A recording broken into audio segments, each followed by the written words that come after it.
हमारे इतिहास को तोड़ मरोड़ कर लिखा गया है।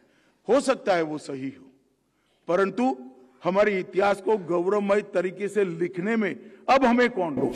हमें संशोधन करना पड़ेगा और हमारे इतिहास को गौरवमय तरीके से विश्व के सामने रखना। ये 30 साम्राज्य और 300 विभूतियों के जीवन पर आप लोग R&D करिए, आप लोग रिसर्च करिए, इन पर लिखिए और नए इतिहास की शुरुआत करिए।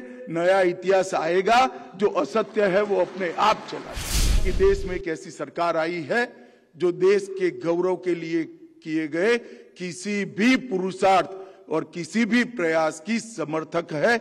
आप आगे आइए, रिसर्च करिए और इतिहास को फिर से बनाने का प्रयास। मैं कई बार सुनता हूं, मैं अभी इतिहास का विद्यार्थी हूं, मैं कई बार सुनता हूं कि हमारे इतिहास को गलत तरीके से लिखा गया है, हमारे इतिहास को तोड़ मरोड़ कर लिखा गया है। हो सकता है वो सही हो, परंतु हमारे इतिहास को गौरवमय तरीके से लिखने में अब हमें कौन रोकता है? कौन रोकता है?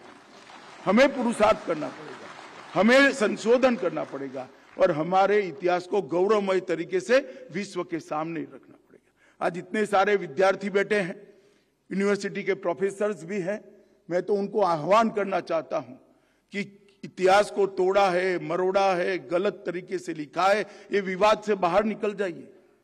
आप 30 बड़े साम्राज्य जो 150 साल से ज्यादा देश के किसी भी हिस्से में शासन किए और 300 ऐसी विभूतियां जिन्होंने देश के स्वतंत्रता के लिए अपना बलिदान दिया, पूरा जीवन जिए, विजयी हुए और जरूर पड़ी वहां जान का भी बलिदान दिया। ये 30 साम्राज्य और 300 विभूतियों के जीवन पर आप लोग R&D करिए, आप लोग रिसर्च करिए, इन पर लिखिए और नए इतिहास की शुरुआत करिए।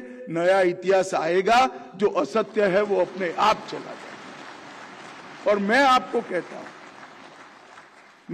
कहता हूं कि देश में एक ऐसी सरकार आई है जो देश के गौरव के लिए किए गए किसी भी पुरुषार्थ और किसी भी प्रयास की समर्थक है।